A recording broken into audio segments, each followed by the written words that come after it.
देखिए, बढ़ चढ़ के तो ये सरकार बड़े बड़े बात तो कहते हैं। जब कहीं से वंदे भारत की शुरुआत होती है, खुद हमारे देश के प्रधानमंत्री जाके झंडा लहराते देखते हैं हम लोग। रेलवे मंत्री नहीं, हमारे प्रधानमंत्री हर चीज में झंडा लहराने के लिए तैयार रहते हैं। लेकिन रेलवे की दुर्घटना, हादसा, चाहे वो डिरेलमेंट हो, चाहे वो आमने सामने टक्कर हो, वो रोकने की नाम नहीं लेते, थामने की नाम नहीं लेते। पिछले 5 महीनों के अंदर अब देखो बालासोर, और बालासोर के उपरांत अभी आंध्र पहुंच गए। एक ही कॉलिशन, मतलब टक्कर आमने सामने।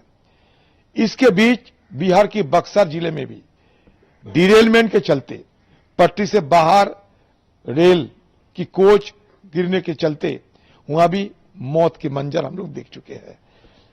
तो सवाल यह है कि इतने बड़े बड़े वादे तो किए जाते हैं, वायदे की कोई कमी नहीं है, लेकिन वायदे के बदले हमें मिलता क्या है? वंदे भारत को लेकर ढिढोरा पीटा जाते हैं, मुनादी पीटने में कोई कसर नहीं छोड़ते।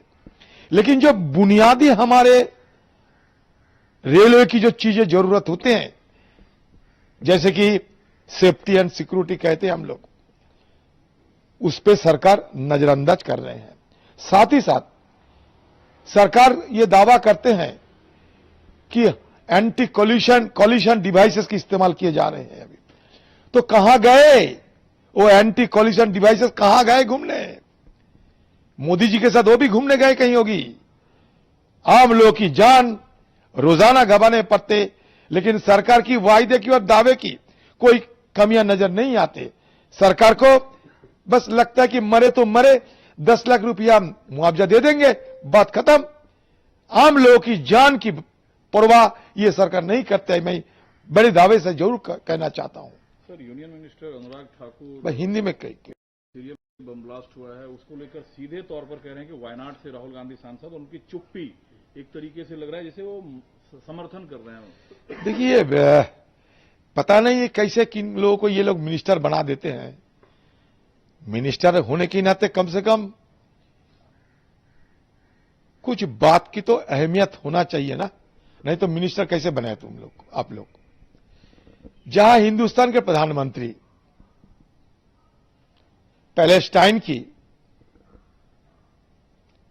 पैलेस्टाइन अथॉरिटी की जो चेयरमैन है महमूद अब्बास, रमल्ला में, मतलब पैलेस्टाइन में जो रहते हैं, फोन पे बात नहीं की।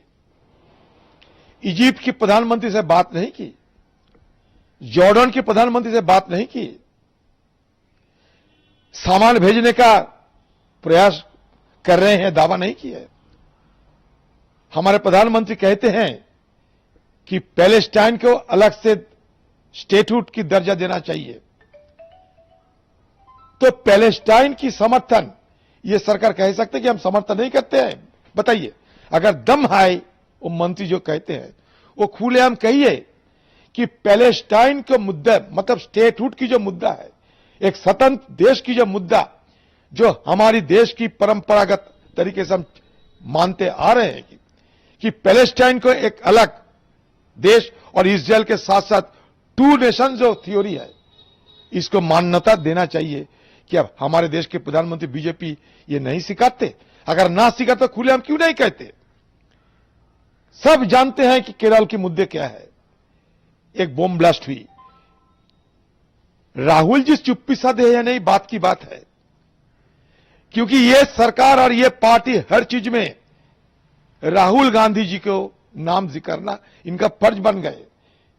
क्योंकि अगर राहुल गांधी जी के नाम ना उल्लेख होते तो मसला बनते नहीं। तो राहुल गांधी जी के नाम लेते बिना ये सरकार सुबह से शाम और बाकी काम क्या रह गए? लेकिन मेरा सवाल यह है कि एनआईए कहां गए आपके? एनआईए, ईडी, सीबीआई कहां गए? आपको सबको बुलाइए जल्द से जल्द। जिन लोगों ने ब्लास्ट कर दिए हैं वो खुद स्वीकारते हैं वहां, तो इसमें हम क्या करना है? हमें सूबे की सरकार अगर किसी को मदद देंगे, देश विरोधी कोई ताकत को ये साबित करे, हम भी विरोध करेंगे। लेकिन ये बेबुनियाद और आधारहीन तथ्यों के ऊपर खड़ा होकर अचानक राहुल गांधी के खिलाफ जंग छेड़ने में इन लोग को मजा जरूर आता है। पीछे राज तो ये है कि राहुल गांधी जी से डरते हैं, राहुल गांधी जी से डरते हैं और डर के मारे राहुल गांधी के खिलाफ ये गाली गलौज देते हैं। यही असलियत है। दादा, आपने ईडी का जिक्र किया। आज राजस्थान के मुख्यमंत्री सामने पेश होना है। आज सीईसी है राजस्थान का। 5 राज्य में चुनाव है। 5 राज्यों के चुनाव को आप कांग्रेस के लिहाज से कैसे देखते हैं? क्या कुछ होने वाला है? और ईडी के सामने आज मुख्यमंत्री, देखो, सही बात यह है कि अगर राजस्थान में कांग्रेस की हालात अच्छा नहीं होते तो ईडी का इस्तेमाल नहीं किया जा सकता। ईडी का इस्तेमाल हो रहे हैं, इसका मतलब कांग्रेस की नसीब में फिर दोबारा ये राजस्थान सत्ता लिखा हुआ है। अगर ईडी कहीं जाए तो मान के चलो कि वहां सत्तारूढ़ पार्टी के लिए भलाई होना निश्चित है, क्योंकि सब जानते हैं कि गहलोत साहब के बेटे के खिलाफ क्या इन लोग के इल्जाम है। समय देखो, चुनाव के समय किसको, प्रधानमंत्री मुख्यमंत्री जी के बेटे को क्यों एक कलंक का टीका लगाने की, क्यों चुनाव में असर हो? कौन करेगा? ईडी करेगा। बस वही हो रहा है। बाकी राज्य को लेकर आपका क्या अनुमान है? क्योंकि छत्तीसगढ़ के सीएम, छत्तीसगढ़ के जो खदान है और जो अडानी है, दोनों के बीच मैं खड़ा हूं। जो लोग छत्तीसगढ़ को बेचना चाहता है वो मैं होने नहीं दूंगा। बिल्कुल, सब जानते हैं देश में एक नया सरकार चलते हैं, उसका नाम है मोदानी। एक तरफ मोदी जी रहते हैं और एक तरफ अदानी जी रहते हैं। ये सरकार की नया नाम आप ये कह सकते हैं कि मोदानी गवर्नमेंट। हर जगह ऐसे ही चलते हैं। बाकी राज्य, अपने राजस्थान के बारे में कहा, बाकी 4 राज्य में क्या होने जा रहा है? कांग्रेस की